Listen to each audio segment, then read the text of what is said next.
عليك يا نبي الله الصلاة والسلام عليك يا نبي الله وعلى آلك وأصحابك يا نور الله وعلى آلك وأصحابك يا نور الله۔ معاد و حشر اس کو کہتے ہیں، اس کے تعلق سے سماعت فرمائیں۔ بے شک زمین و آسمان اور جن و انس اور فرشتے سب ایک دن فنا ہو جانے والے ہیں، صرف ایک اللہ تعالیٰ کے لیے ہمیشگی اور بقا ہے۔ دنیا کے فنا ہونے سے پہلے چند نشانیاں ظاہر ہوں گی، یعنی اللہ تبارک و تعالیٰ کے علاوہ جتنی بھی مخلوقات ہیں، ظاہر سی بات ہے کہ اللہ کے علاوہ کائنات میں سب مخلوق ہیں، یعنی اللہ ہی کی پیدا کی ہوئی ہے اور متنح تنہا سب کا خالق ہے، مطلب سب کو پیدا کرنے والا ہے۔ تو اسلامی عقیدے اور نظریے کے اعتبار سے ایک دن ایسا آنے والا ہے کہ جس دن زمین، آسمان، چاند، سورج، انسان، حیوان، جنات، فرشتے، یہ سب کے سب فنا ہو جائیں گے، صرف اللہ ہی کی ذات ہمیشہ اور باقی رہے گی۔ لیکن اس دنیا کے فنا ہونے سے پہلے چند نشانیاں ظاہر ہوں گی۔ نمبر 1، 3 خسف ہوں گے، یعنی آدمی زمین میں دھس جائیں گے۔ یہ قیامت کی ایک بڑی نشانی ہوگی کہ دنیا کے 3 کونے پر لوگ زمین میں دھسیں گے، ایک مشرق میں، دوسرا مغرب میں یعنی ایک پورب کی دشا میں اور دوسرا پچھم کی دشا میں، اور تیسرا جزیرہ عرب میں یعنی عرب کے ایک علاقے میں جو ہے، یہ 3 حصوں کے اندر زمین کے لوگ زمین میں دھسیں گے۔ نمبر 2، علم اٹھ جائے گا، یعنی علماء اٹھا لیے جائیں گے۔ دھیرے دھیرے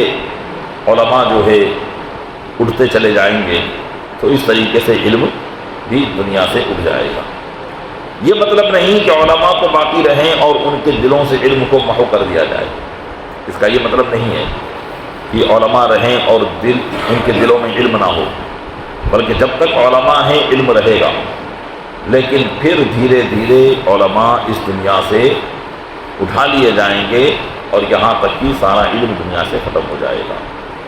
اور یہ نشانیاں تقریباً ظاہر ہونے ہی لگی ہے کہ جیسے پہلے کے زمانے میں علماء ہوتے تھے بڑے علم والے، اب جیسے جیسے زمانہ آگے بڑھتا جا رہا ہے جو ہے علم میں کمی آتی جا رہی ہے، اور جب کوئی علم والا اٹھتا ہے تو پھر اس جیسا کوئی دوسرا نہیں آ پاتا کہ جو اس کی جگہ لے سکے۔ صحابہ کرام سب سے زیادہ علم والے تھے، جب وہ تشریف لے گئے تو ان کے بعد پھر جو علم والے آئے وہ ان سے کم علم والے آئے، پھر ان کے بعد ان سے کم علم والے، اس طریقے سے رفتہ رفتہ آج حال یہ ہو گیا ہے کہ پہلے بات تو یہ ہے کہ لوگ علم کی طرف توجہ ہی نہیں دیتے، اور جو لوگ علم دین کی طرف توجہ دیتے ہیں وہ بھی مکمل طور پر جس طریقے سے پہلے زمانے میں علماء ہوتے تھے اس طریقے سے نہیں ہو پاتے۔ تو یہ بھی قیامت کی ایک نشانی ہے۔ بس اسی طریقے سے معاملہ ہوگا کہ ہر علم والا کوئی اٹھے گا تو پھر اس کی جگہ پر ایسا علم والا دوسرا نہیں پیدا ہو سکے گا جو اس کی جگہ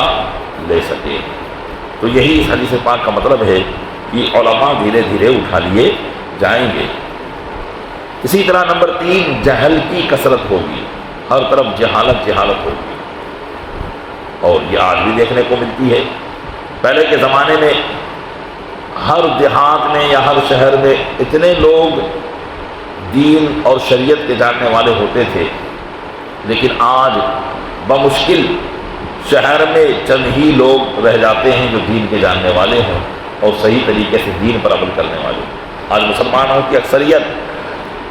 جہالت کی طرف متوجہ ہے، کیونکہ علم سے مراد یہاں علم دین ہی مراد ہے۔ تو دنیا کا علم چاہے کتنا بھی پڑھا ہو، لیکن شریعت کا علم نہ پڑھا ہو، دین کا علم نہ پڑھا ہو، تو اس اعتبار سے اس میں جہالت ہے۔ آج اگر آپ 100 آدمیوں کو جمع کریں تو مشکل سے اس میں 10 آدمی بھی ایسے نکل پائیں گے جو قرآن کریم کو صحیح طریقے سے پڑھ سکتے ہیں۔ تو دیکھیے، سب سے بڑی جو ہے کم علمی کی ایک بنیاد تو یہی ہے کہ وہ کتاب لازوال جو اللہ تبارک و تعالیٰ نے مسلمانوں کے لیے نازل فرمائی تھی،